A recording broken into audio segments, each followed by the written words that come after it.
what I was saying is we'll come back to. I have other questions around the Council of Nicaea and some other things there. We'll come back to that, but because we've been honing in on like the story of Jesus and the death so much right now. Let's start with this. What was the history of like crucifixion, and how common of a practice had that been within the Roman Empire at that time versus like other ways of people being put to death?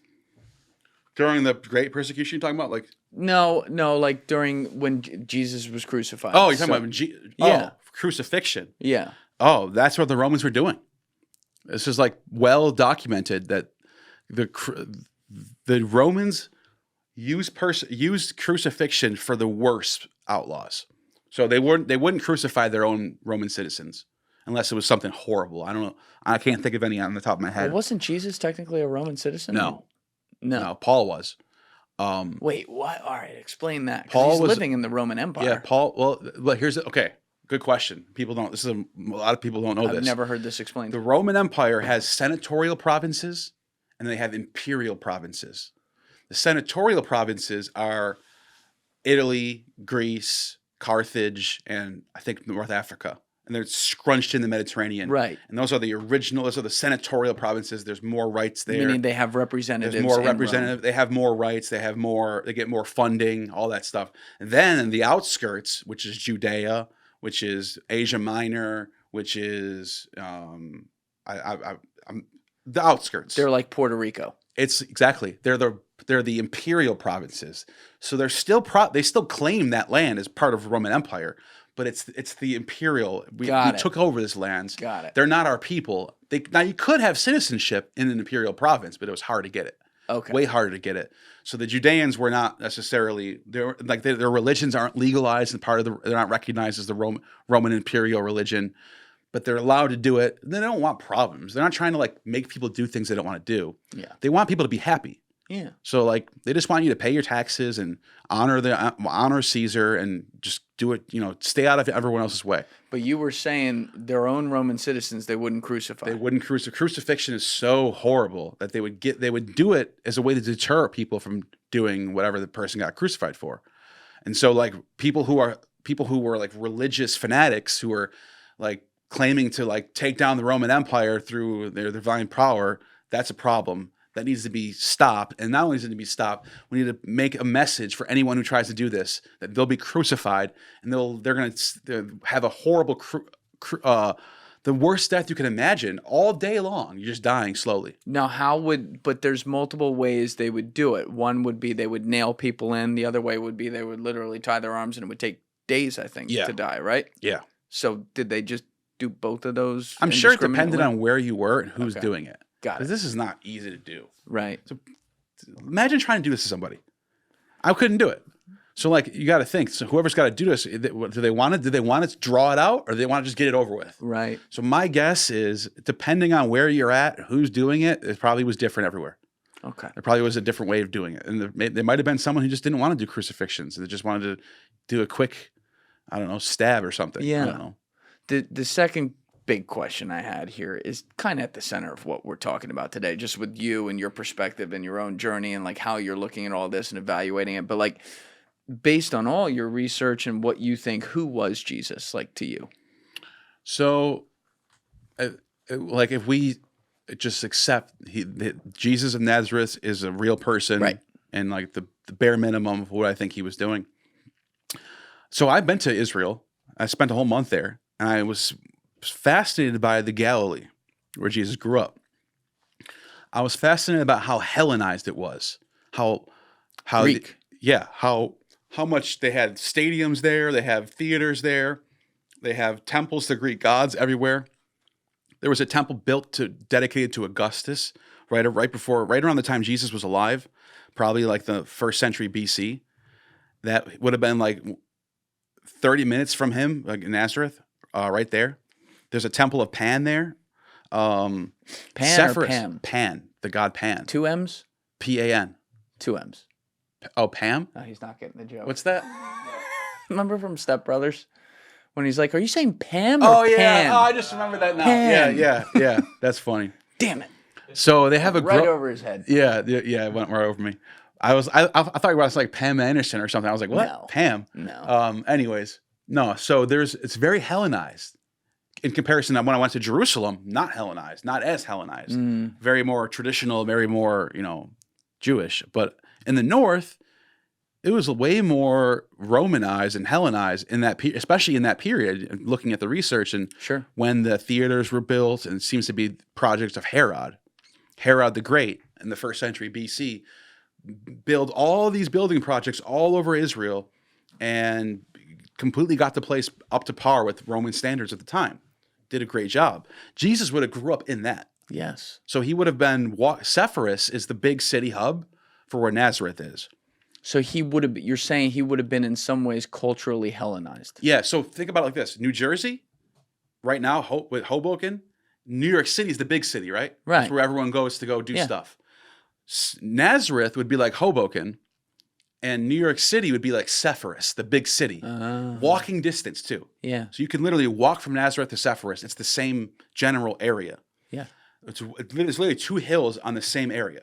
So you would walk from one hill to the next hill to go to Sepphoris, where the big market is, where the theater is, where the columns are, where the governor would be.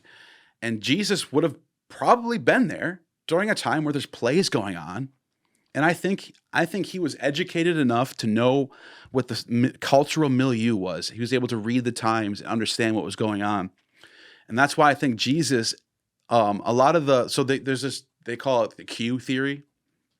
And basically what it is they take the 3 synoptic gospels, Matthew, Mark, and Luke, and they look for the common, what are those 3 having in common? Can you tell people what synoptic means? Synoptic is the first 3 gospels, besides John. Got it. So Matthew, Mark, and Luke. Now, Matthew, Mark, and Luke have a lot of information in common. In fact, a lot of it's word for word the same in those 3 gospels. So what scholars have theorized is that there was a proto-gospel called Q. They just named it Q. It means source in German, Quell or whatever. And this the source for the gospels that came before Mark. And it was just basically sayings. Jesus says this, Jesus says this, and Jesus says this. And if we look at those sayings that all these 3 gospels have in common, you get a Jesus who is concerned about his fellow Jews being too dogmatic and not living with reason and just being like common sense. So for example, one of the phrases that you get in Q is, if your animal falls into a ditch during the Sabbath, are you going to leave it in the ditch because you can't work on the Sabbath? You're going to get that animal out. You're going to save that animal's life because it's going to have a better outcome. Mm-hmm. That's reason. Well, Jewish law says that you can't get your animal out of a ditch if it falls during a Sabbath. You have to wait till the next sunrise.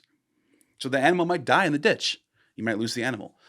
Jesus seemed to have this attitude where he was trying to combat illogical dogma that he was seeing in his circles of the Pharisees and the Sadducees.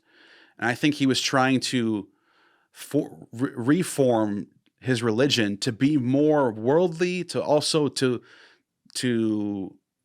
stop thinking in terms of bloodline and Abraham this and 12 tribes that. Think of more. Even though he came from one. Even though he came from one. But I think he wanted people to think more spiritually instead of physically. Get off of the material things and think more spiritual. That seems to be from what I gathered, his reformation of Judaism of the time period. So, and correct me if I'm wrong here, are you saying he's like a prophetic type figure? That's what a lot of the. I mean, I do think that there might be some truth to him calling, that's one of the things that they credit him for is prophesying that the temple is going to fall. Like one of the things Jesus says in the sources and in the Gospels is that there will be no stones here standing when the Lord comes. Mm-hmm. Meaning the temple is going to be destroyed and not a single stone will be standing. Now, the reason why I think that might be something he actually said is because it's technically not true. There technically is a few stones still standing from the old temple. That's what the Wailing Wall is. Now, some people yes. dispute this. Some people dispute this. They know the Wailing Wall, that wasn't part of the temple. Most people think it was, which means Can't they carbon date that too? yeah, they know it was. They Right? know. They know. Yeah, They yeah. know it was built by Herod. Yeah. They just think that part for some reason is different. I don't know why. I'm just making sure people know. I understand that people do debate this. Sure. But most people agree that part of the temple is that Wailing Wall. The Jews today go and they wail at the wall. Yeah. I was there actually. I stopped by that spot. It was interesting. But if Jesus didn't say that, why would you make that up? Why would you write in the mouth of Jesus, no stone will be standing, and there's a few stones standing? Yeah. Unless he did say that, and he just was he was close to the point where the temple does get destroyed. So they might have been like blown away that this guy was predicted the temple would fall, which also would explain why the Gospels get written right after the temple falls. So the first Gospel of Mark gets written right after 70 AD. This Alex was talking which about might have this. been a response to going, oh shit, Jesus predicted this was going to happen. Yes. And it did. And He's they just, that detail about the rocks, they didn't really care about it. There was enough, it was correct enough that they just put it in the Gospels. That's my Rocks, thought. temple, falls. Yeah, close enough, right? It's all there. Another one that I think he actually did say is that Jesus tells his disciples, some of you standing here today will not taste death before the Son of Man comes returning in his glory. I think we should pull that one up so I can get that one right. You just do Jesus, some of you will not taste death. Okay. Right. Matthew 16:28. Yeah. Okay. So truly I tell you, some who are standing. Wait, what just happened? Go back. Yeah. Yeah, that's it right there. That's it. That's right. The one. This is what we Yeah, want. those right? are all the different Truly versions, I tell you, who are standing here will not taste death before they see the Son of Man coming into his kingdom. Now, Okay. 2,000 years have gone by. That's a bar. 2,000. It's a cool bar. Yeah. 2,000 years have now gone by. And is there anyone still alive from Jesus' time? That I'm aware of? No. Exactly. So this is technically a failed prophecy in a way, which makes me think he did say this. Well, no, because hold on a minute. Here would be the divine counterpoint. Sure. If he's referring to himself and saying that this is like some greater symbolism for his resurrection, which says that happened. That's what people say. Yeah, Yeah. You're spot on. That's exactly how they were. I'm not saying that's right. I'm not even saying that's a bad counter. I think that's possible. Yeah. But I do think they could have been a little more clear on that. Like, because like, why would you even? I'm going to resurrect. There's a lot that could have been more clear. Here's my problem with that. If he's about to die in the next couple days, why would anyone else die before him? So it's just like, that's just a give me. That's just like given that they're going to be all going to be there when he comes back from his resurrection. So this makes say me, that again. So If he were to die, why would anyone? So Jesus is telling his parables in the last couple of years. His ministry is from age 30 to 33. Yeah, we missed him from 13 to 30. So he's telling people about his death coming. And if this is really about his resurrection, then why would anyone even taste death to begin with? They're all going to be alive still. Is part of it though, like he couldn't be so obvious about it because then it wouldn't happen because they wouldn't give him what he wants. They wouldn't, you know what I mean? Like if he ran around and said it simply, like he's standing here, I'm Jesus for a minute, right? Yeah. Not to be confused, but he's standing here talking to these people in a crowd and saying, this regime is going to kill me in approximately 3 years. I'm going to be crucified. It's going to be terrible. Everyone's going to watch. Right. And then 3 days later, boom, shakalaka, I'm coming out of this fucking cave. Son of Man's alive. I'm God. If he did that, maybe they wouldn't then make that happen. Whereas if he kind of speaks in rhythms and rhymes here, like, some shit's going to go down, whatever, yada, yada, then Pontius Pilate falls right into his plan. He does the crucifixion. He goes into the cave. He's dead. Now he comes out alive. Boom, everyone's happy. So maybe what I'm saying is he's being actually mysterious for the sake of being mysterious so that the prophecy could come true. That's one way to look at it. Wow. But I do think, the simple reading on this is he actually is saying, when I coming in his kingdom is a specific, like in Revelation, at the end of Revelation, it talks about the New Jerusalem, the kingdom of heaven being ushered on earth. Mm-hmm. That's at the end of the world. So if you kind of align this with what's being said in Revelation, sure, all of a sudden it looks like he's talking about at the end of the days that so he's basically telling his followers, I'm going to go away for a little while, but before all of you die, the world's going to end and I'm going to come in my kingdom. That's what it looks like to me. Which makes me think he did say this, because why would you add that in there why would you keep this in there knowing that the world didn't end and the world's still going on? Yeah, that part's throwing me off. That's why I think he actually said something like this. You know what I mean? Because it's kind of a little bit embarrassing, not like that bad. It could be like... It's not like horrible, but it almost looks like it's pointless to keep that in there. It could be like a metaphorical, though. Yeah. Right. Yeah. Because, like, I die for 3 days, and that's, like, effectively, metaphorically, the world ending because sin is won, but then, boom, I come back, y'all are forgiven, and now you're I'm forgiven. the gangster. Yeah. Right. That would be the way around. I think that's the best... Okay. That's the best explanation of the others of the other way. Got it. Yeah. You're very fair. I like how you present things. Trying to be. You're very fair about things. You have your opinions, but it's based on studying every side of it, which is pretty cool. And I think, especially, how hard, better than I do, how hard these conversations are, because you're talking about things that people clutch their whole meaning of life onto, right? And, people don't want to be like, well, if that's not true, then does the whole thing fall down? But there's so much we don't know, and if you're going to have these conversations, it should be done in a way where there's nuance and where there's, all right, well, what is the other history of other religions or other teachings or beliefs that could tie into this and maybe make more sense? Like, to me, it should be very scientific. Yeah. In actual science, not the way it's done these days, in some ways. You know what I mean? And that's definitely useful.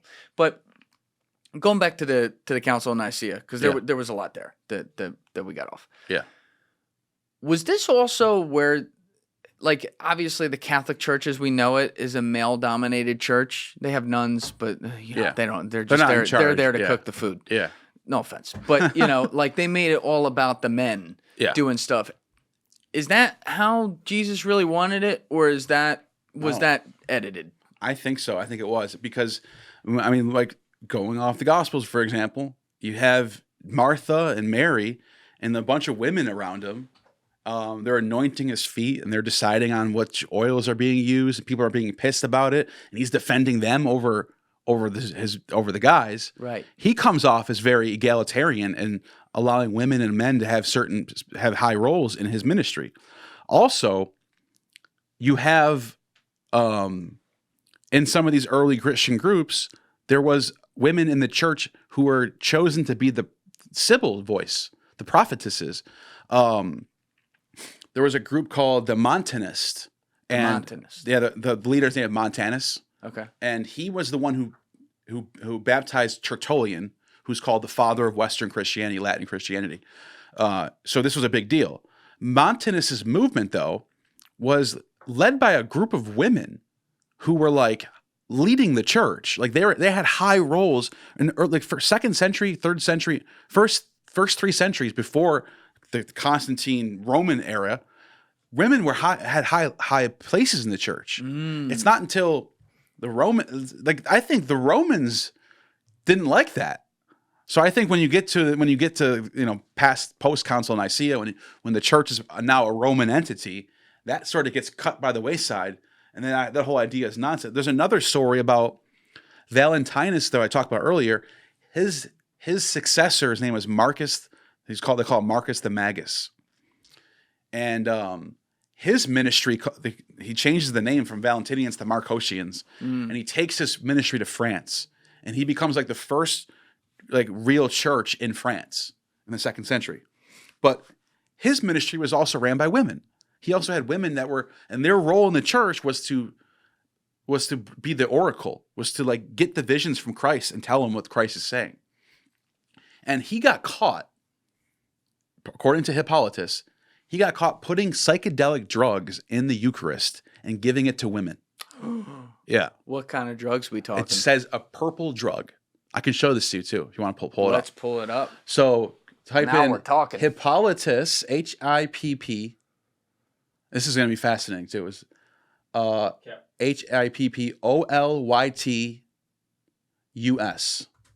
it here. Keep going. And then it says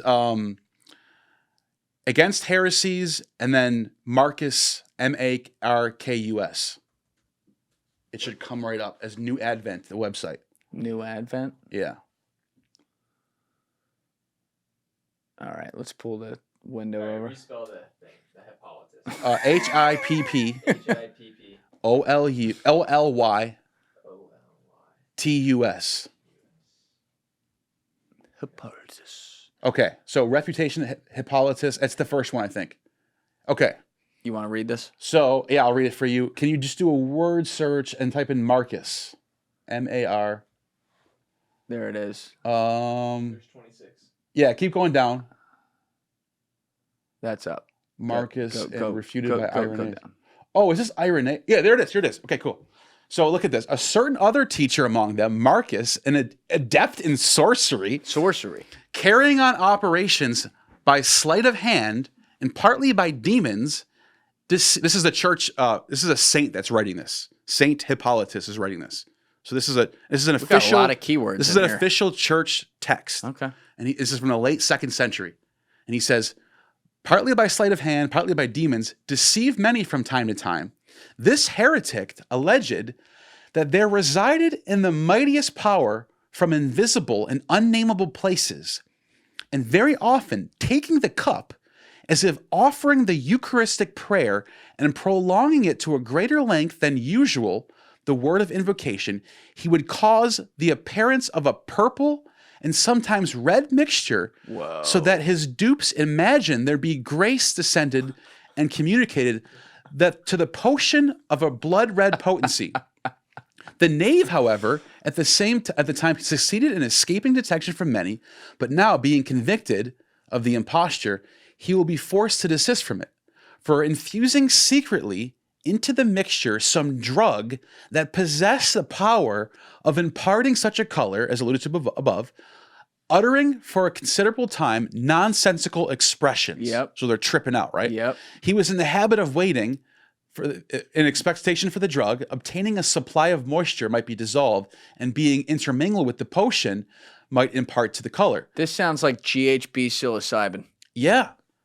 Yeah. And if there's a whole, people can read this on their own, but like the next paragraph, it says, Marcus infusing the drug mixture into a smaller cup was in the habit of delivering it to a woman to offer a Eucharistic prayer while he himself stood by and held in his hand another chalice larger than that. So he's like doing a sleight of hand. And basically, sum this all up, so I don't have to read the whole thing. He basically says that these women were tripping on this drug and getting prophecies from it. And he was like reporting the prophecies to the church. And then he got caught. So he became a heretic. But it turns out that his group, called the Marcosians, are responsible for spreading Christianity into Europe, into France. So it was worth it.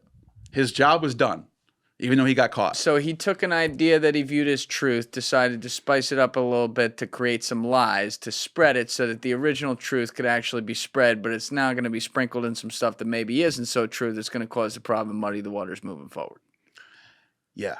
He's like an Ammon. He's like Ammon Hillman of like ancient history. Like putting purple drugs. Let me tell you putting purple drugs into the Eucharist. It sounds like something he would do. Let me tell you about the purple drugs. He's obsessed with it. By the way,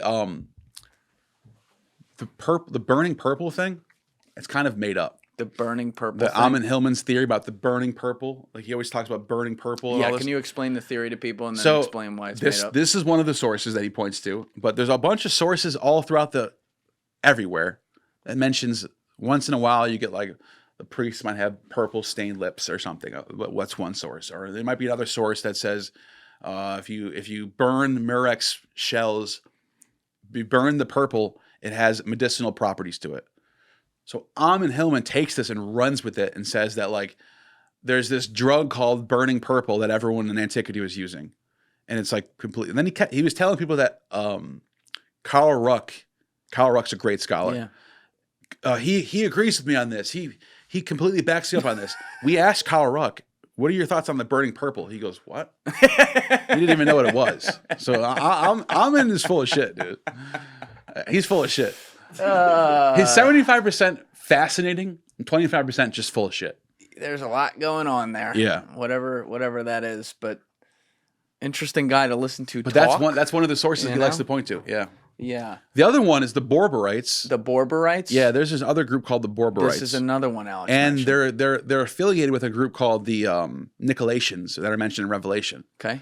And they got accused of eating fetuses in their Christian rituals. Yes. Epiphanius says this in the 300s. He writes about this. Eating fetuses. Eating fetuses and having orgies where the men would give up their wives to other men and they would trade. They were doing swinger stuff.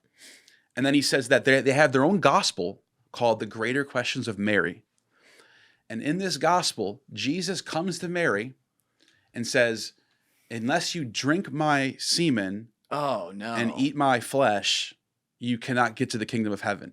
And then she falls to the ground and passes out because she's like, "How? What?"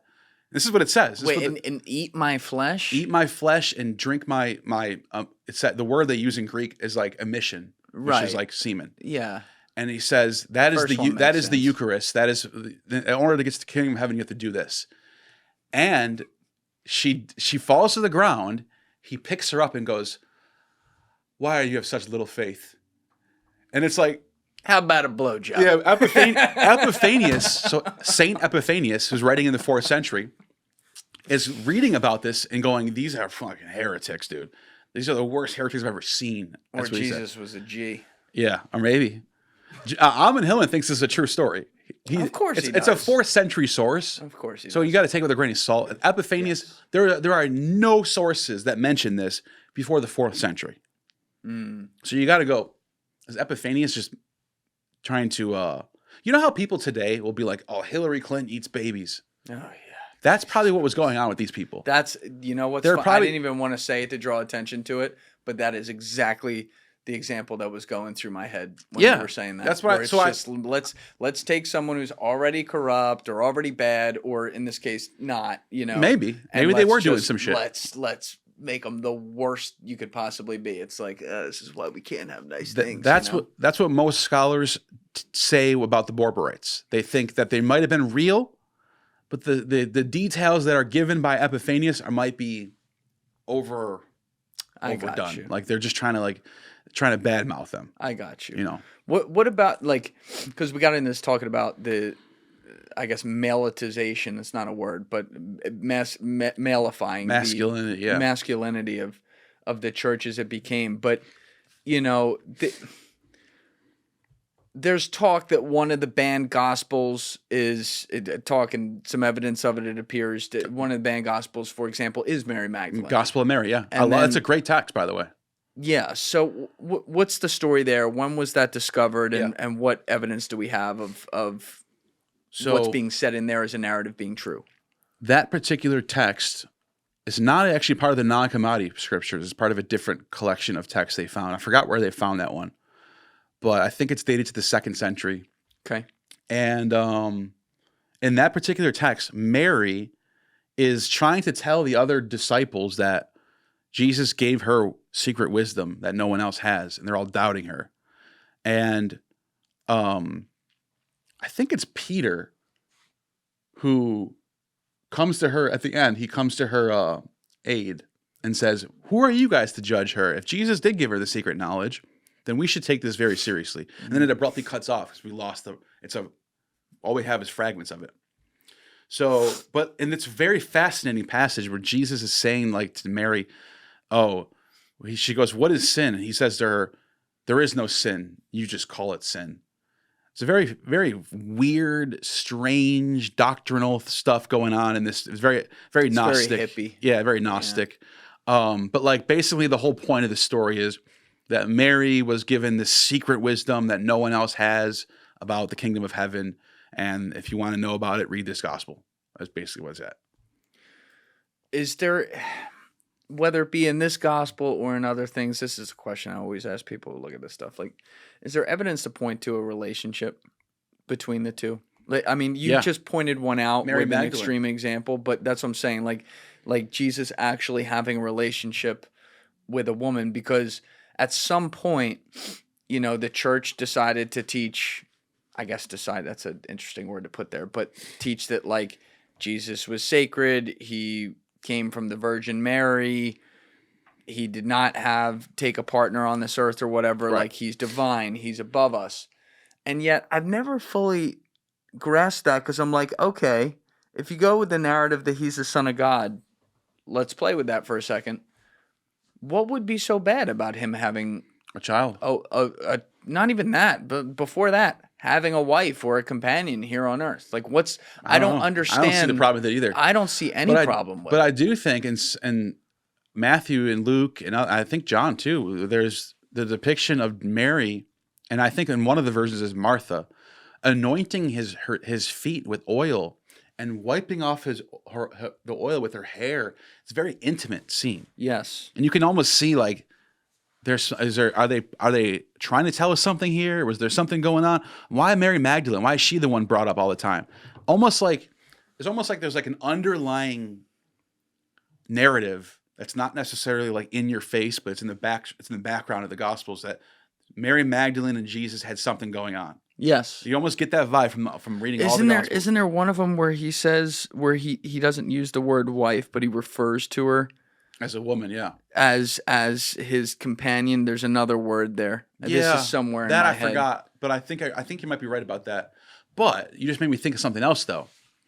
Are you familiar with the disciple who Jesus loved? Wait, what? Look up the disciple whom Jesus loved. It's in Gospel of John. It's only in John. That's it. And go to images. Now look at all these images. There's a little young boy, like a young kid, hanging on the shoulder of Jesus. And look, if you look at all the images, even going back to antiquity, this is a very common theme. Yeah, isn't this part of the theory where they say that when they rewrote this, however you want to put it, with this history, it's supposed to be a symbol that Mary Magdalene was actually one of the disciples, and they just made her a man here? I don't know about that. But in John's Gospel, only in John's Gospel, they're constantly referring to this disciple whom Jesus loved. That's what it doesn't even say his name. But it depicts him in John as literally hanging on Jesus' shoulder and sleeping and napping on him and like being like laying on him. Like what? Yeah. It's very, very intimate, very strange. But kind of homoerotic in a weird way. Yeah. But it's only in John. Yeah. And now in the Greco-Roman world, there was this tradition of the teacher and the student being intimate like that. Socrates and Alcibiades was like this. In the sources about Socrates and Plato, they talk about Alcibiades and Socrates being like lovers.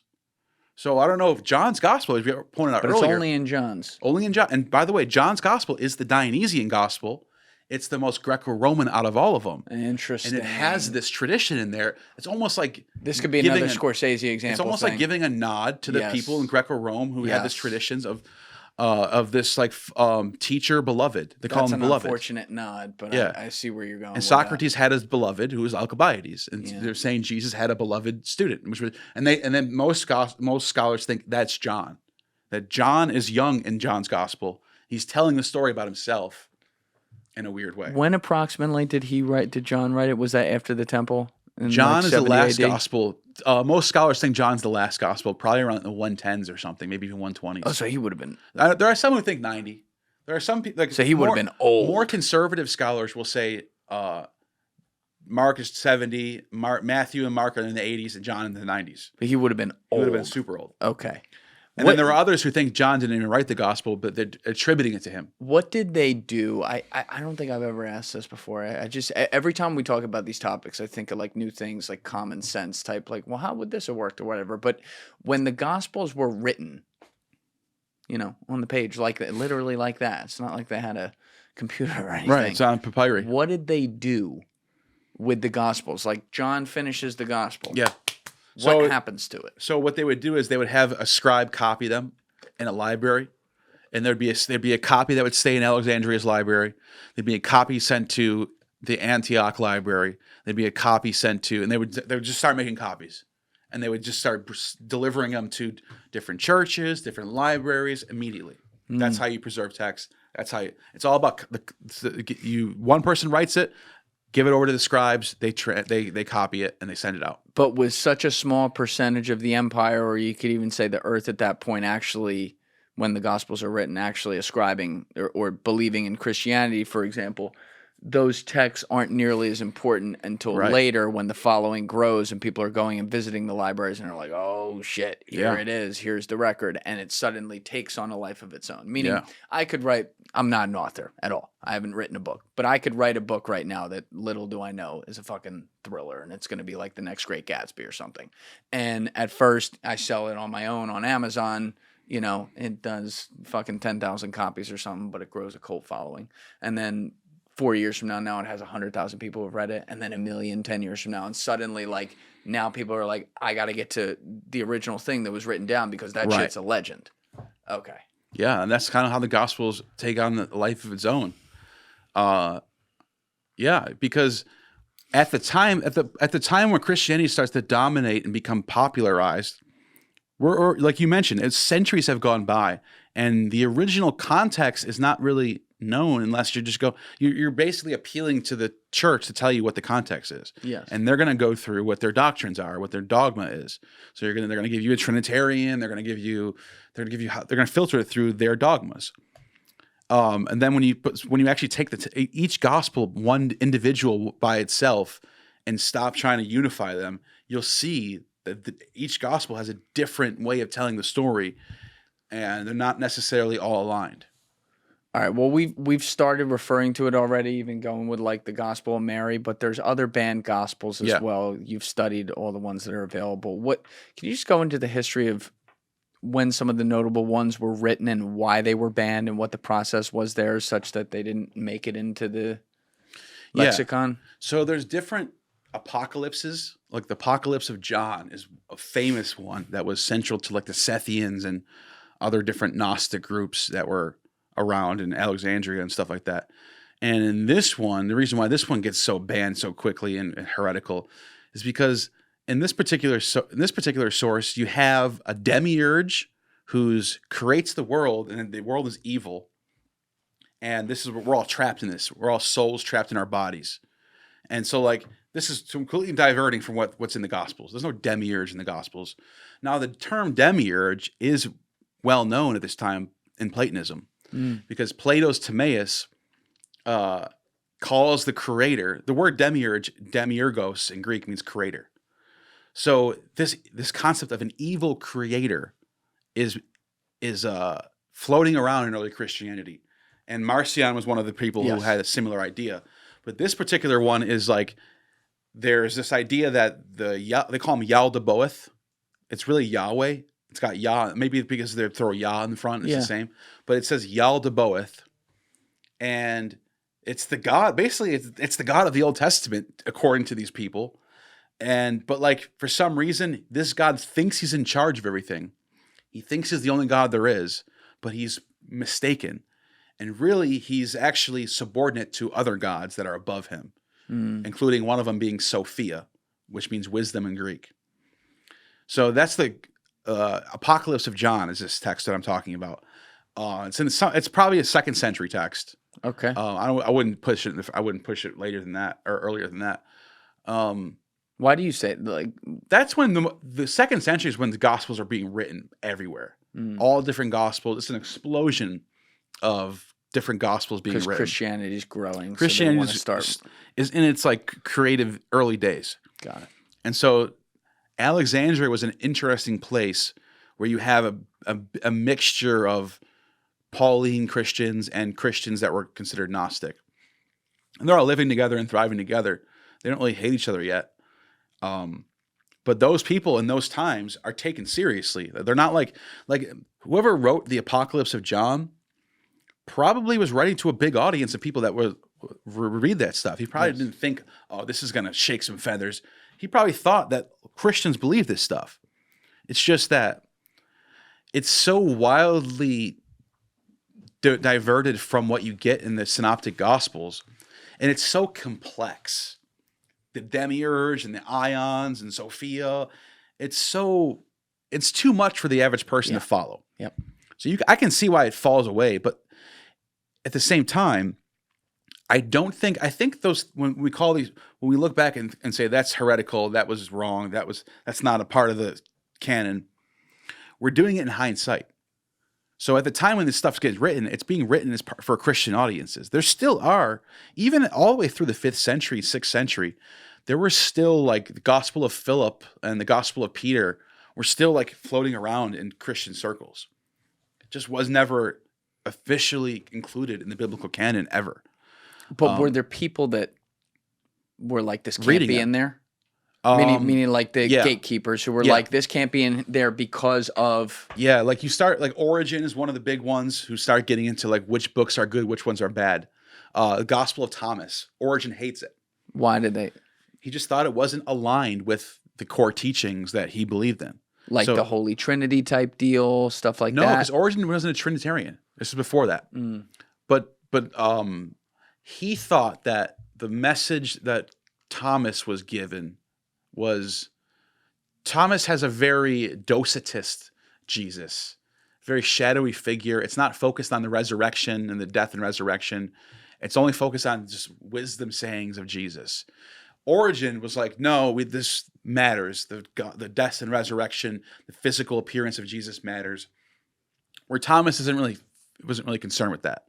But some people think Thomas is the oldest. There are some people who think Thomas was like 60 A.D.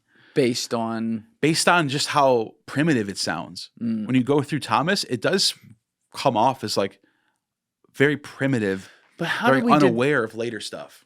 Of actual historical events like the temple falling or something like that. Yeah, it doesn't mention the temple falling. Okay. So that's another reason why I can't believe that was well said, because that's one of the reasons why people try to put Thomas in the beginning. It just shows no knowledge of like the greater picture of what happens. Because it's so weird. Like if you're saying primitive and you're comparing like 60 AD to like 75 AD or something like that, to me it would probably be so hard to distinguish that, because that's only like 15 years. The temple falling is a big deal. But historic, it's a world-shattering difference. Yes. It's like before and after 9/11. Took the words out changes of my mouth, the world was changed after it's that. Like when you read something that's from 08 versus something from 98, you know. Yeah. Okay, so you're going off. That's one of the reasons why some people think Thomas is earlier. I'm not sure. I'm not sold on that. I think it might be just be like 2nd century or something. You know? What about like the Nephilim and stuff like that? Have you studied that extensively as well? Nephilim, in the word Hebrew, Nephil can mean to fall. And it also can be translated as giants. So there's different translations where you get both. Some of them call them giants, some of them call them the fallen ones. But either way, it seems to be some sort of variation of the myth of the Titans or the of the Anunnaki in going back to Babylonian myths, where there's this like race of demigods that were before humans. That sort of lived on Earth before us, and they built megalithic structures. And in a lot of ways, the ancients were using this stuff to figure out, how do these giant megalithic structures get here? Well, maybe giants put them here. That's how some people would explain some of this stuff. But the Bible has their own version of this, which is the Nephilim that you get in Genesis. And it says, like, in those days, the Nephilim ruled the world, and they did this, and they mated with the sons of man and the daughters of men, I mean. And so, like, it's their way of sort of explaining how things got to be how they are. Like, there was a race of people that came before us. The Greeks talk about the Titans. The Titans were in charge before Zeus overthrew them. And it just seems to be, to me, and my personal thoughts on that, is that I think that's the Bible is sort of riffing off that worldview in their own way. So like fallen ones, or Nephal in Hebrew means to fall. And then it also can mean giants. That's why you get both translations. So another like stylistic interpretation, if you will. Yeah, it's interesting because like they're in Genesis, but like then they're not given any more attention after that.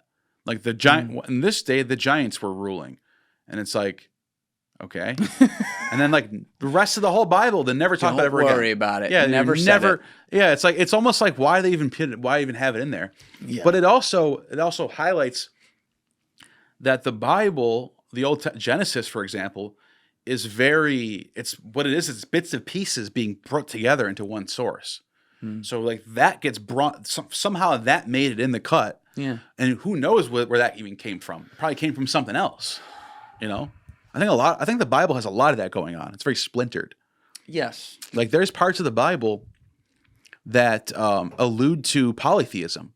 Job, for example. In the book of Job, you have Yahweh and his council, and the 70 sons of God are there. And the number 70 again. Yep. The 70 sons of God, which is the sons of Elohim, and Beni Elohim, which means sons of the gods.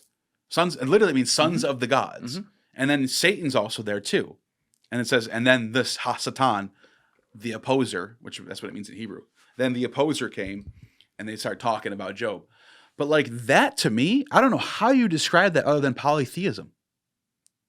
You have a bunch of sons of God, sons of the gods, and then one. I see that. You know, he's like Zeus. He's like, in the same way in Greek mythology, the gods weren't all equal. Zeus was the head honcho. But like Zeus had all his sons, and they're all gods too. So like I think Job is reflecting an earlier Israelite theology that later gets sort of like.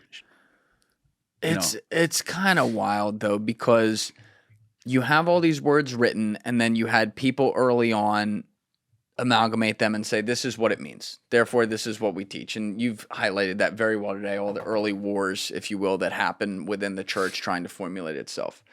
And then you kind of cross, obviously there's things that happen afterwards, Protestant Reformation, all that, but you cross a real Rubicon with the Council of Nicaea and Christianity becoming the official religion of the greatest empire on earth at the time, where you could almost say that started where we are to where we are today. But there's so many years between now and then, between 313 AD and where we are in 2025, and Christianity, for better or worse, has shaped our culture. Like everything in the West, when you look at it, like you have people who obviously don't believe in this or whatever, but the traditions we have, the culture we have, has been shaped by that. And I would argue that a lot of that has been for the good. And even if there's like things that happen along the way that are horrible, where like Galileo gets, the Inquisition, and shit like that. Like these are terrible things. Like we still have developed out of that fetus, if you will, to formulate this world of innovation and, exchanging ideas and like a lot of good things that humanity has invented. So when you look at Christianity as a whole, beyond just like what it believes, do you think it's been a net good on society? The reason why I think it is, because I think Christianity, unlike Islam or I guess we just use Islam or Judaism, for example, was able to incorporate a lot of the Greco-Roman elements that made Rome and Greece so amazing. Yeah. So a lot of the Stoic tenets, a lot of the Platonist tenets and stuff like that sort of get adopted into the fold. In the West, they adopt, it's called Thomism. So Latin Christianity, Thomism is Aristotelian logic and Aristotle's philosophy mixed with Christianity. So that's like Catholicism is like at the core Aristotle. And the East, the Eastern Orthodox, which is way more mystical doctrine, is based on Plato. And like if you read like Pseudo Dionysius, the Areopagite, he's one of these early Christian, mostly Eastern Orthodox figure, who is a Neoplatonist, self-described Neoplatonist, and he's they're writing, they backdate him. They say he's a disciple of Paul, but really it's like a 5th century source. But anyways, you get these doctrines of theosis, which is like you don't become God like apotheosis does, like Gnostics do.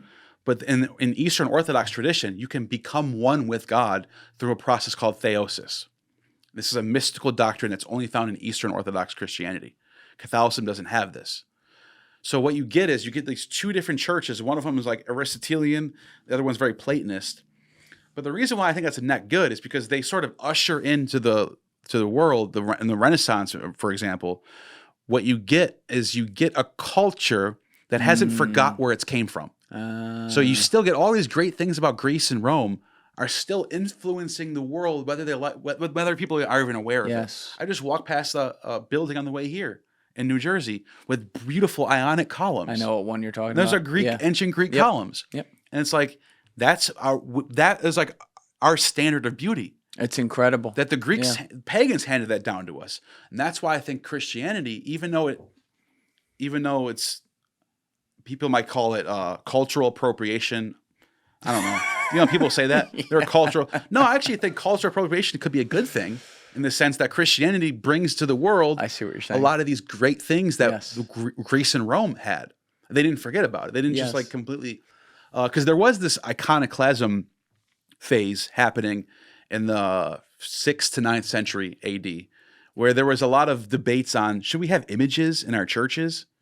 Imagine if that would have won out and there's no images in churches. How boring Christianity would be. The images, the statues, I Oh think my that's God! beautiful. Yeah, yeah. When you walk into a church and you see like it's right there in front of you, the full crucifixion, or whether And like it's marble columns. Yep. Like, I love that stuff. it's amazing. And I'm glad that that particular brand of Christianity won out and gave us the Renaissance. And the Renaissance was the reason why they call it Renaissance, a rebirth of art and music and literature. People went back to That's what I'm saying. Yeah. people went back to ancient Homer. People went back to the Greeks, and through the Christian lens, obviously they're all Christians at this point, but they're opening themselves back up to like what is our roots. And that's why I think, and at the end of the day, Christianity did good as far as allowing itself to be a vehicle to pass Right. those things down. Whereas Islam does not pass down ancient Arabian culture.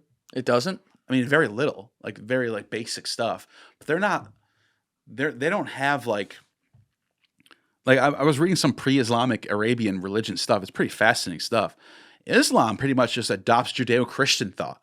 Really? Yeah. I don't really know much about this Well, at I mean, all. so think you're gonna about have to it. You explain. have the angel Gabriel telling Muhammad the Quran. Mm-hmm. The angel Gabriel is the angel of God, of the God of the Old Testament. He's Right. in the book of Daniel. Well, I mean, they still view Jesus as a prophet. And Jesus is a in prophet. Islam. So Yeah, it's yeah, like yeah.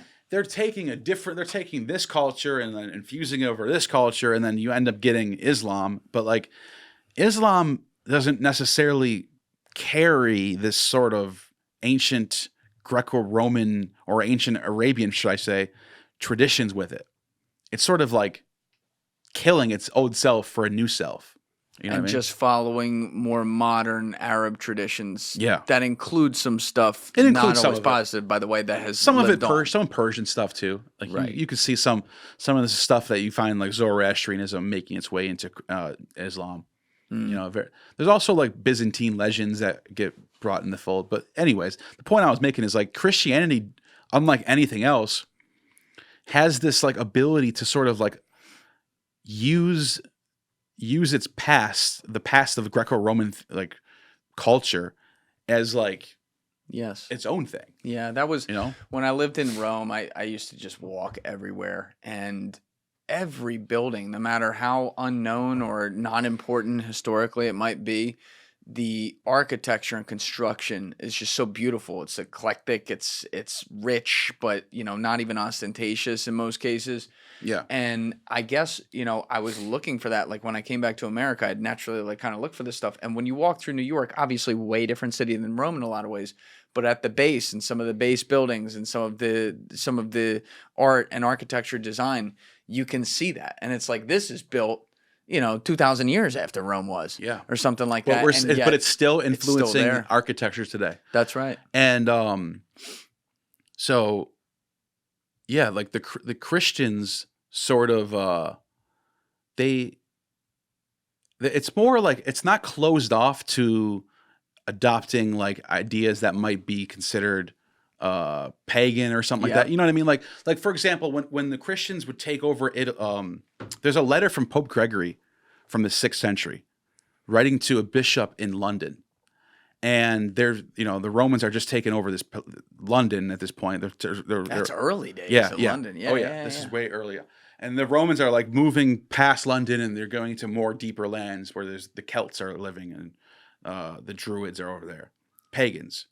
And Can't have that. yeah, but this is what he says to them. He says, "Don't kill them or do anything wrong to them. Don't even destroy their temples. Take the idol out, put a cross in there, sprinkle it with holy water, and bless it, and make it a church. And this is how the church. This is what grew Christianity so fast.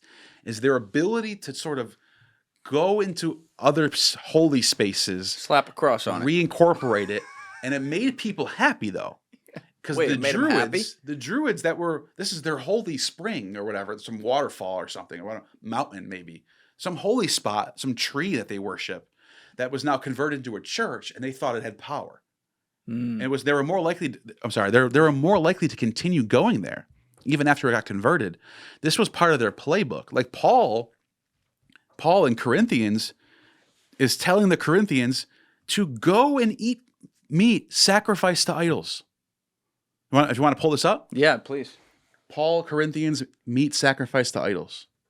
Or you can That's just type it- almost like, maybe I'm looking at this too simply, but it's almost a way of saying like, go appreciate the other culture and understand where they come from rather than try to militarize them. So 1 Corinthians 8 says, now about food sacrificed to idols. This is pagan magical food that was sacrificed to a pagan god. We all possess, by the way, the word is gnosis in Greek. We all possess gnosis, but gnosis puffs up while love builds up. Those who think they know something do not yet know as they ought to know, but whoever loves God, by God. So then about eating food, this goes on a random detour. So about the food sacrificed to idols, we know that an idol is nothing at all in the world. There is no God but one. For even if there are so-called gods, whether in heaven or on earth, or indeed there are many gods and many lords, yet for us there is but one God, the Father. From all things came, and for whom we live, there is one Lord, Jesus Christ, blah, blah, blah, blah. Now, anyways, what he's telling them is, you live in the Roman Empire, because at Paul's time, there was like 3% of the empire was Christian, maybe 3 at the most. 97% of the empire is pagan. So don't disrupt the empire. Go out there and be gracious, be polite. Eat the food that's offered to you, because it's not going to do anything to you. It has no power over you. And it basically lays out the blueprint that Pope Gregory picks up on. Go into these places, take the idol out, bless it with holy water, and just convert it into a church. So they're still trying to, in a somewhat controlled manner, spread their dogma, but they're trying to do it in a way that they feel is the most respectful. And in a way that can contain the beauty of Roman culture as much as possible without destroying it too much. Yeah, it's a little bit of not a perfect example here, but it's a little bit of a Trojan horse type. Okay. And this got them through the persecutions and the Diocletian. I was reading about the Diocletian persecutions, the Great Persecution. One of the persecutions that he made them do was they had to attend the sacrifices and eat the meat. And I don't know if Diocletian knew this, but they're reading Paul and going, Paul says it's okay, right? So let's do it. And it helps them get through these things. It also makes them sort of bulletproof, because like they don't have anything they can't do anymore. They're just like they don't believe in these gods. These guys have no power over them, so it's like whatever. Who cares that they worship them? And that sort of mentality is why Christianity was able to adapt and thrive and survive throughout the times. It's amazing how long and how much it's grown and continues to be such a mainstay. But you were telling me before, because your name is Gnostic Informant online. And when you were after you had your first moment where you're like, I don't believe this anymore at your second baptism or whatever, you explained how you were turned to a lot of these early Gnostic Christianity groups and saw a lot in there that you liked and you were looking for something to believe in. But you told me before we got on camera that you're not a Gnostic at this point. So what do you consider yourself? So in the definition of Gnosticism that Carl Jung provides, which is not necessarily anything to do with Christianity at all. It's just the idea that you believe that gnosis is knowledge. It just means knowledge in Greek, not gnosis. The idea that you put gnosis over faith. That I believe in me personally, I do believe that knowledge is important to learn.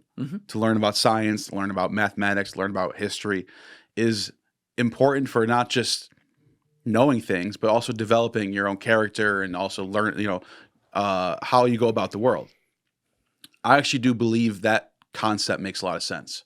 The idea of putting knowledge is like the high point of like what you should be doing. Sure. Instead of just having faith and just whatever. I have faith, whatever, who cares? I think knowledge is important. So that makes, and that, under that definition, I'm still a Gnostic. I still believe in that. I just don't have the sort of Gnostic Christian beliefs that I used to have 6-7 years ago. Right. So it's not skewed towards one of the necessarily like afterworld belief systems, Right. effectively. Yeah. Thank you guys for checking out this clip. If you haven't already subscribed, please subscribe and hit the like button on this video. It is a huge, huge help. And if you'd like to check out this clip's full podcast episode, that link is in the description below or right here. And finally, you can follow me on Instagram and X by using the links in my description below.